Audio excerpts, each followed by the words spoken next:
si Isaac, Kozaki sa kanyang pamilya at mga kaibigan. Isang masayahing teenager na nakatira sa BGC Taguig.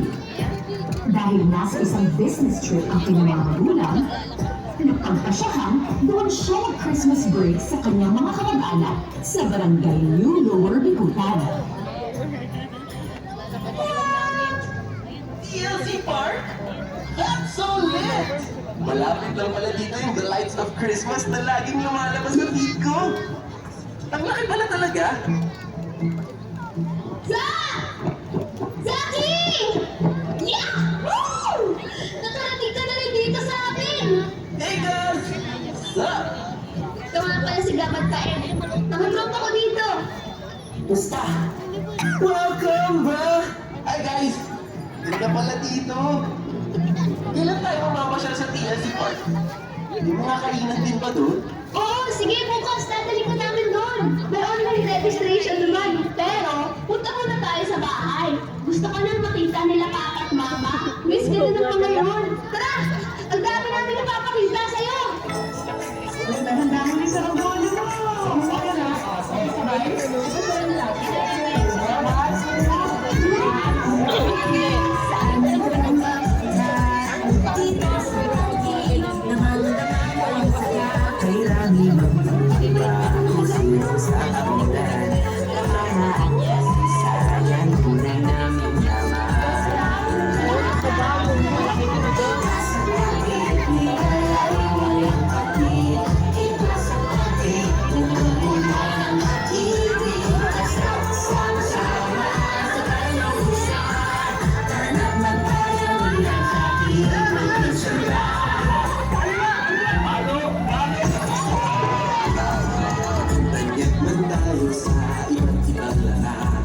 Sa sining at agham, larot sa kalakalan.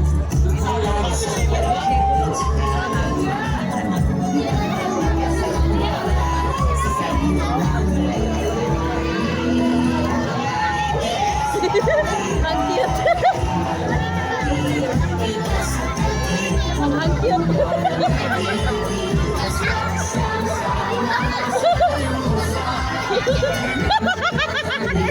Yung paa. Ala.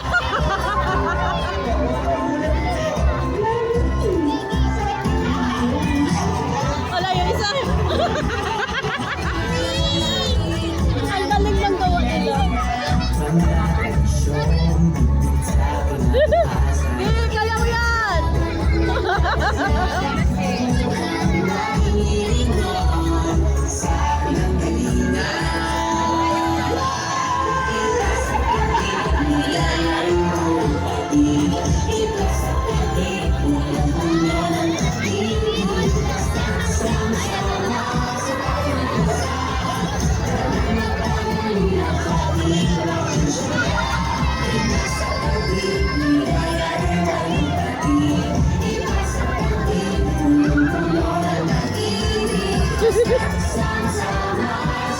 Panas na yung betis.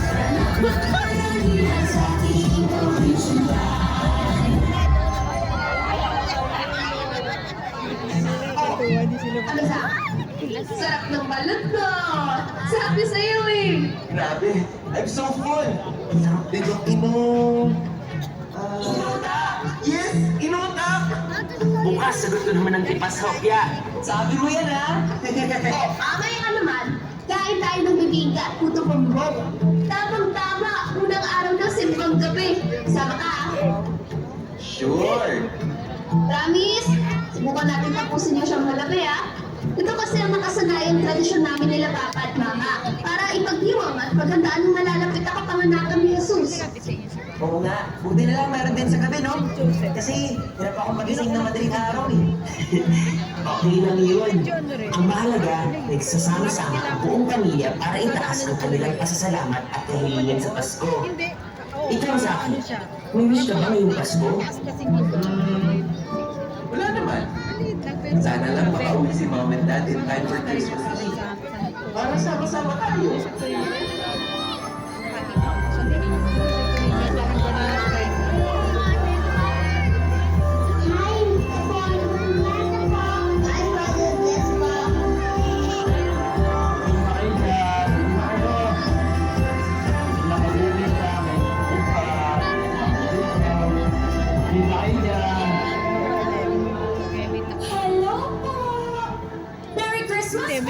Meron po kaming pagsasadula na unang Pasko. Mag-open sa photo na alas 9 ng gabi. Sana po makanood kayo. See you po! Thank you! Tara, tara, kaon tayo! Sure, Kaz? Di ka mapagod? I'm game. Kayo? Oo naman, tatay ko yata ang gaganap na pastol. Oo naman, idol! Teka, nag-order pa ako ng isa pang bibingka. Ubusin ko lang ha. Parang di tayo kumain ng matas mo araw, ha? Mukbang pangor! Para matikman naman ni Zaki mga batahe dito. Oo nga, baka puro burger na lang lagi kinakain mo. Grabe kayo. Sige guys, baka mag-start na yung play! Oo nga, para makaupo tayo. Let's go!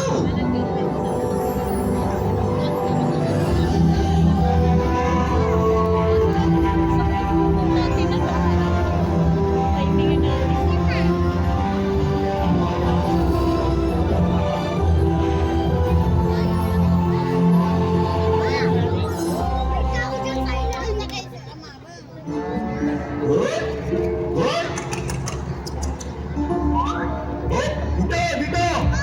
Oh, magandang gabi po. Kamusta kayo? Ako si Charo, isang pastol. May kwento ako sa inyo. Mula nang masaksihan ko ito, nagbago ang buhay ko. Nagsimula ito sa isang mapayapang gabi. Inaalagaan namin ng ilang pang mga pastol ang aming mga kawan dito sa tahimik na Borol.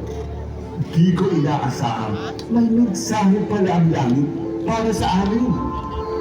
Para sa atin. Nagpakita ang isang anghel ng Panginoon at nagliwanag sa kapaligiran namin ang kaluwalhatian ng Diyos. Ganoon na lamang ang aming pagkatakot. Ngunit sabi sa amin ng anghel, Huwag matakot, sapagkat ang tagapagligtas ay ipinanganak sa Bethlehem.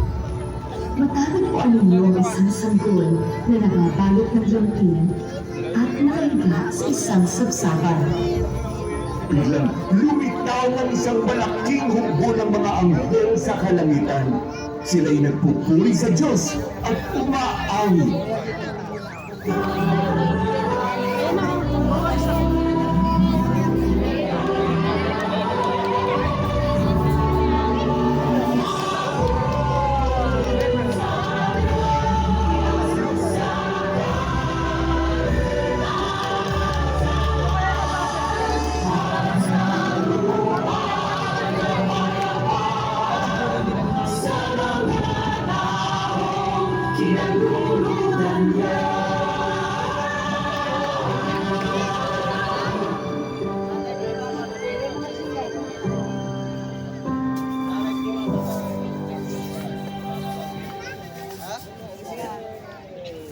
Tila simponya ng pag-ibig at pag-asa ang kanilang mga tinig. Kay sarap pakinggan. Kasama ng aking anak, sinimulan namin ang paglalakbay. Isang bituin na napakaliwanag at mas manindig kaysa alinmang bituin nasa kalangitan ang naging gabay namin. Umabot kami sa isang hamak na kwadra sa gitna ng dayani at iba't ibang mga hayop. Doon, natagpuan namin si Maria, Jose, at ang bagong panganak na Haring Sanggol. Hindi namin mapaliwanag ang aming kaligayahan nang masaksihan ito. At sa sagradong sandaling yun, napaisip ako, Hari? Ngunit sa ganitong sabsapan lamang ipinanganak? Walang garbo, walang salo-salo. Napakapayak.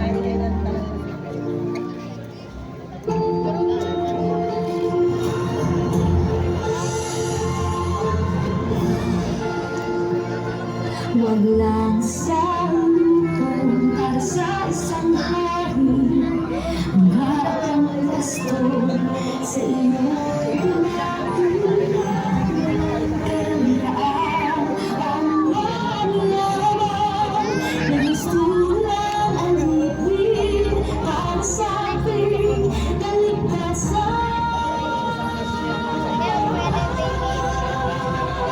tawag sa'yo'y Emmanuel. Ang Diyos ang nasa atin, kasama natin siya ang si Jesus. Emmanuel. Ang Diyos ay nasa atin, kasama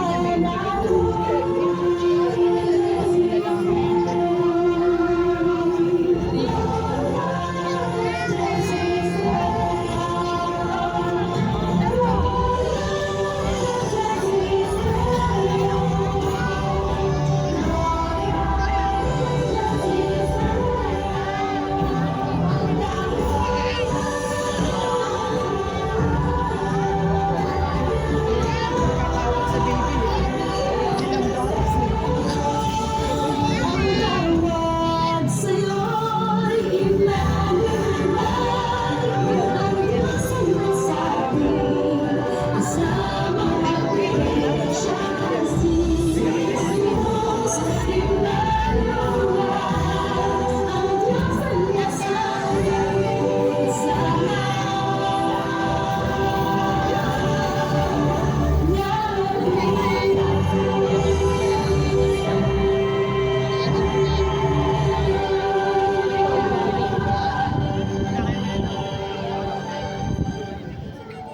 Nabangha ako sa kahalagahan ng gabing iyon. Sino ba naman kaming mga pastol upang mapiling saksi sa kapanganakan ng Kristong Hari? Aming napagtanturi na ang paghahari ni Jesus ay tungkol sa pagpapakumbaba, pakikiramay, at walang pag-iimbot na pag-ibig at paglilingkod hanggat ang sariling buhay ay ibigay para sa kaligtasan ng lahat. Ibang-iba sa mga makamundong uri ng pamumuno kung saan kapangyarihan, karangyaan at kayamanan ang naghahari. Noong gabi yun, bumalik kami rito, niluwalhati at pinupuri ang Diyos dahil sa lahat ng mga bagay na aming narinig at nasaksihan. Kaya tayo'y magdiwang at magalak dahil ipinanganak si Jesus, Emmanuel, ang ating tagapagligtas. Wala man ang liwanag ng mga naglilingling na ilaw at mga bituin ito. Dahil sana nating pasikatin ang tunay na diwa ng Pasko sa ating mga puso. Ang paghahatid ng pag-ibig, pag-asa at kapayapaan sa kapwa.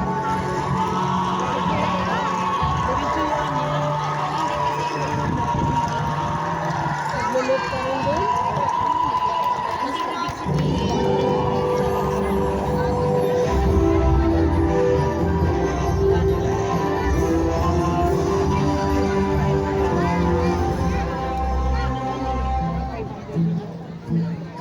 Ang saya-saya pala magpasko dito sa inyo. The spirit of Christmas, the spirit of Christmas is very much alive. Nakakapag maging taga-probinsiyad. I will tell all my friends to come see this side of Taguig too. Makalipas ang siyang na araw, napakarami ng napuntahan ni Zaki. Marami rin siyang natutunan tungkol sa kultura at kasaysayan ng Taguig. Naranasan din niya ang mga lubong lahi at tradisyon nating mga Pilipino. At natupad din ang kahilingan ni Zaki ngayong Pasko.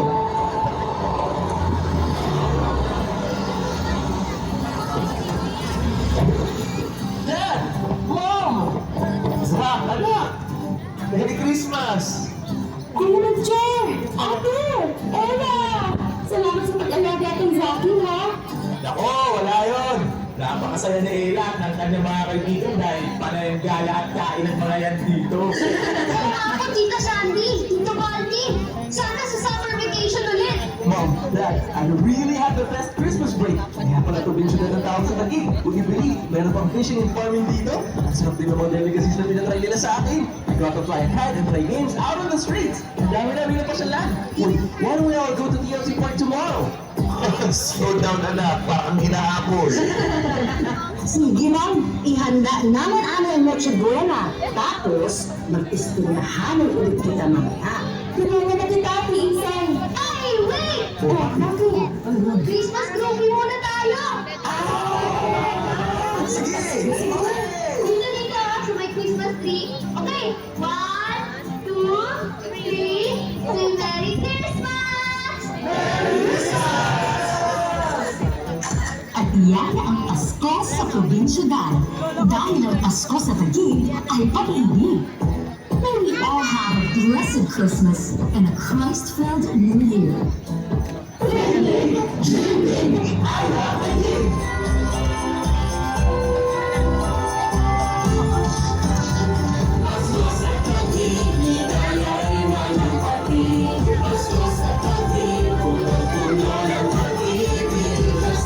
Sama-sama kita ang pagmamahal. Iyan siya kasi sa probinsya.